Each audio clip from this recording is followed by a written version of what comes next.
Ladies and gentlemen, how you guys doing today? I am Mo Bowie, and welcome to episode 6, number 6 of Facts. I'm hoping that, you know what, how many of y'all don't know what that means at this point? How many of y'all been out there residing under a rock? Y'all been living on the moon? Y'all spending too much time looking at Club Shay Shay, hearing all the gossip about Cat Williams and P. Diddy and them? Nah, look. Welcome to Facts, ladies and gentlemen, real talk. Facts is the acronym for Financial Allies Creating Tailored Solutions. And I want to thank you guys for tuning in today. I want to say, you know what? Seriously consider hitting that subscribe button. I'd like for you guys to get this information just shout out to you automatically. You know, we're doing this on a weekly basis. Hit that like button. I'm really hoping that you guys like and more importantly, can utilize the content that's being presented, disseminated to you guys. And please hit that share button. It's no secret, ladies and gentlemen, a lot of the folks in our communities are behind the 8 ball. They're behind the curve. They're in some bad situations. They're deficient as it relates to their financial education, their financial knowledge.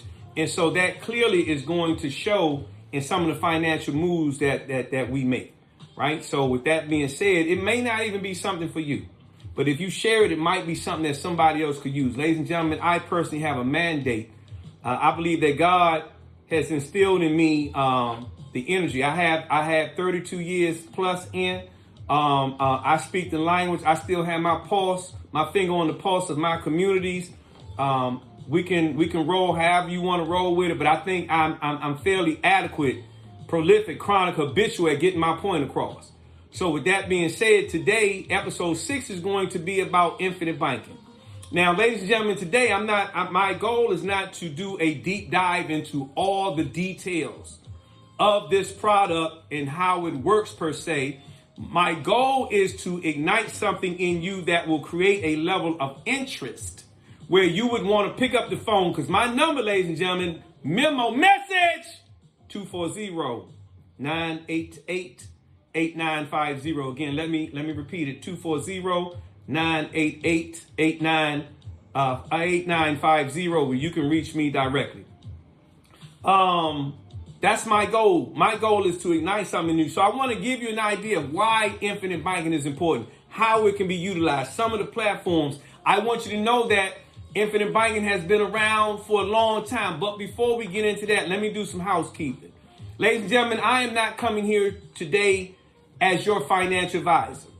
Even though during my tenure and my long tenure, I have performed the duties and acted and was designated and licensed as a registered financial advisor, registered financial consultant. But that's not what we're doing here. Today, what's going on with Facts with Financial Allies Creating Tailored Solutions, it is financial allies. That means you and I are working collectively as a tandem, as a crew, as a team to go out and ascertain and define information, financial information that we can bring back, chop it up, brainstorm about. And now the financial allies are going to create tailored solutions. So that means that, you know what, we're going to take this information, but what may be good for you is not good for me and vice versa. So therefore, we're going to utilize it because we're separate entities. We're individual units, right? It's a case-by-case situation. But collectively, I'm telling you, it's more fun and we can get it done because what I may forget, you on point. And again, what you may forget, I'm on point with. All right, so let's talk about infinite banking. Let me also say this. Past performance does not guarantee future results. So any interest rates or any numbers that might be discussed here does not guarantee this is going to happen another time. Not really about what we're discussing today. And we're not really going to get in much about that today, but that is a part of my housekeeping, and I got to make sure that's said. All right, so anyway, why consider infinite banking? What's the importance of infinite banking? For me personally and professionally, I think it's 2 things primarily. I can very easily see where it could be a lot more, but I'm going to talk about 2 today. Number 1 is that we have to take back the control of our hard-earned dollars as it relates to the banking function. The banking function, ladies and gentlemen, that we have voluntarily given these financial institutions, commercial banks, credit unions, all these years, we were actually conditioned We were educated. We were brainwashed to do that. And for real, as they say, we were conditioned to be financially pimped. That's what happens by these financial institutions. But we were conditioned by our ancestors. We were taught that you take your money and you go put it in the bank. We have been educated to be financial whores. And don't take that the wrong way. Don't take it out of context. Listen to what I'm saying. We've been taught to let these banks basically take advantage of us. So check it out.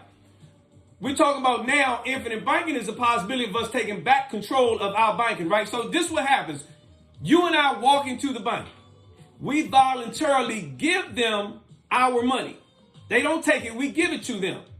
They basically don't pay us any interest on the money that is housed in their financial institution. Me personally, Navy Federal, I'm getting 0.25, not 25, 0.25% on my passbook savings account, 0 on my checking account.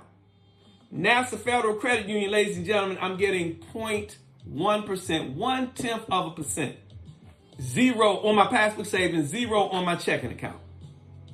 Now, so therefore, again, let's rewind. We walk into the bank. We give them our money. They're not really paying us any money to have our money. And then you know what they do? They incorporate or they assimilate what you call fractional reserve banking.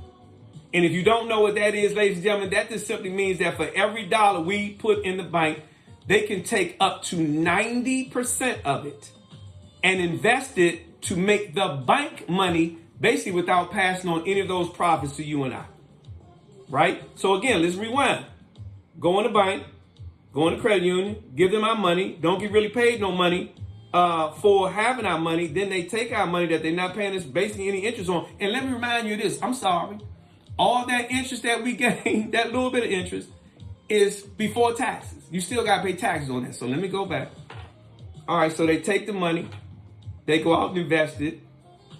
And when it's time for us to actually go back to these same institutions to get a loan, let's say we need a personal loan or a business loan. We want to get some credit cards. We want a car loan or a mortgage or something. We're very susceptible to getting charged these astronomical interest rates. Right? So now let me say this. I have extremely good credit. Right? But when I go and I look at my credit cards are averaging around 19.99% on purchases and 29.99% if I ever needed a cash advance, ladies and gentlemen. And so I'm going to be more specific. My score is way over 800. So you tell me why that when I look at my credit, when I look at my wallet and I look at my credit cards and it says 19.99, 19.24%. That's ridiculous. And so therefore, I want to take back that banking control. And and by the way, I would be remiss if I didn't mention this. And when we go and borrow that money, where is that money coming from? It's coming from the banking community, you and I. So that means that basically we go in there with good credit, great credit. They give us these astronomical numbers, these high numbers as far as what they're going to charge us as far as interest. And they're charging us to borrow our own money, ladies and gentlemen. Hey, look, it is what it is. So again, one of the reasons why we want to really consider infinite banking is to take back the control of the banking functions that we've given these financial institutions. The second thing is that we want to create our own personal economy. We want to become, street term, we want to become our own bank. That's what infinite banking is all about, becoming your own bank. Let me tell you why. Okay. Close your eyes. Just do me a favor. Close your eyes. Humor me. I can't reach through the computer and pluck you on your nose and nothing. Close your eyes.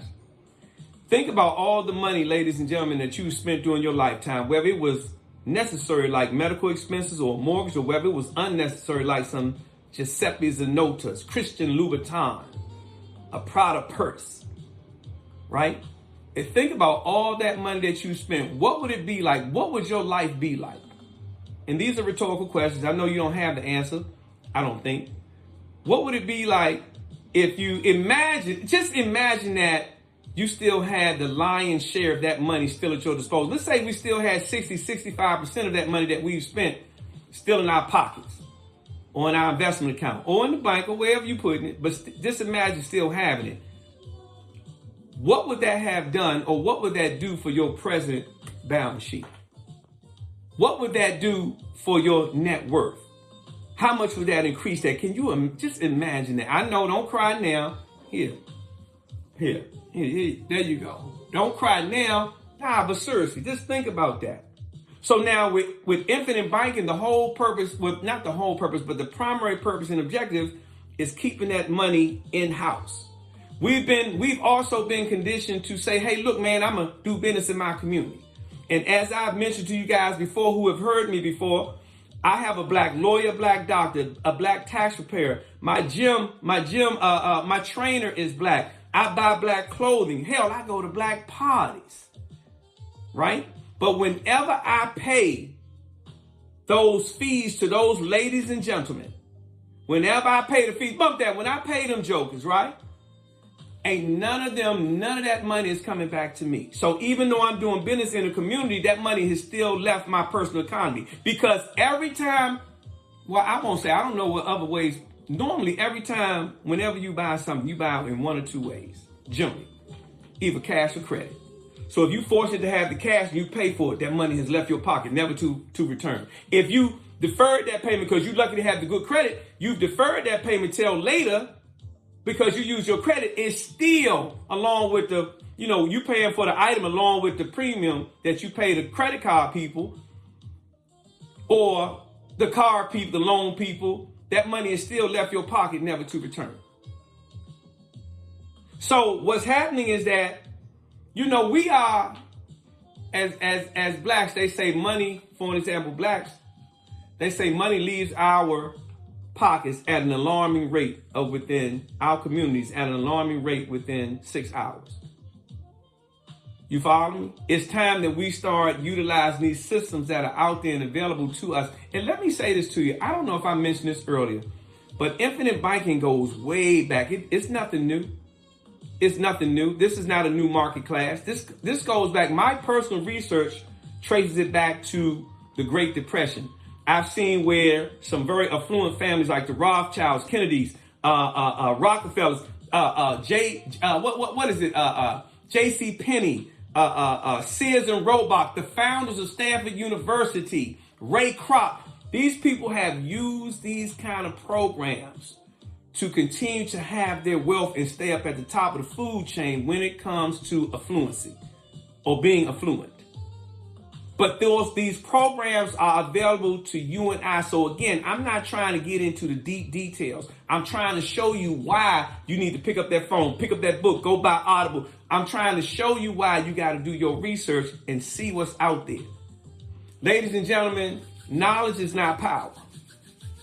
Knowledge is only potential power. And none of these things work. Nothing works until we do. You feel me? So just hearing about this stuff is not going to, you got to ignite something inside of you. You got to activate it so you now can put this stuff to work. You got to step up to the plate and swing at the ball, ladies and gentlemen. That's what you got to do. That's what we have to do. So anyway, some of the usages, short-term and long-term savings, whether this is an emergency fund, it's a safe plan. You can get 3 to 4% on these type of plans, which will put me personally at 30 to 40x of what I'm getting at Navy Federal and NASA. And much more when I look at they're not giving me anything on my checking accounts. I would also never have my emergency savings. If your emergency savings, you say, well, my emergency savings in my retirement program, through a savings plan with my 401k, with most of those plans being susceptible to the equity market, which means they can go up and down. In layman's terms, you could lose money. Why would you have your emergency savings tied into a plan that it could be $20,000 a day and 17 tomorrow? You thought you needed 20, but all you got is 15 or 17. That's not suffice. That's not enough, right? Long-term savings, these programs are used, infinite banking is used all the time for retirement planning, college education planning, because my kid is 2 and they're going to school in 16 years, right? It's used all the time for that kind of thing. Emergency savings, we just kind of touched on that. But, having that money there for that. Having that money there for your emergency, man, when you need that money, so it's liquid, which means it's not tied up. It's also not a qualified plan or pre-tax plan where the government is in there regulating how you getting your money, how you paying it back. None of that. Infinite banking is powerful, man. I got a lot of information for you. You got to call me. Let me give you my number again. Message memo 240-988-8950. Again, 240-988-8950. Debt reduction wise, let me give you some real life examples. I have 2 of these infinite banking plans for myself. With one plan, I'm paying back when I borrow from the plan, I'm paying it back at 0.76%. So why would I continue to buy stuff with Visa and MasterCard at 19-20% when I can just borrow it from myself because I capitalized this plan and now I'm paying it back at 0.76%. I had a Parent Plus loan for Mignon undergrad, for my daughter's undergrad, I'm sorry. And I had a $15,000 balance. That's all that was left on it. So I pulled the money out of my infinite banking plan, smashed them off, paid them off. I was paying back the government, I was paying back the government 7.99%, basically 8%. So why would I do that when I could just pay them off and then pull that money out of my IBC account, Infinite Banking Concept account, and pay myself back at 0.76%? And guess what? When it's time, when you think about it, when you really look at it, when that money, I know my daughter got educated, but that money still left my personal economy, my pockets forever when I sent it to the government. It's gone. My net worth is $15,000 less, but not when I do it through infinite banking. Because now, not only was I the earner and the spender, but I'm also the lender. So that money stays in my circle. I say that to say, when I pay that money back, who am I paying it back to? Myself. Come on now, stay with me.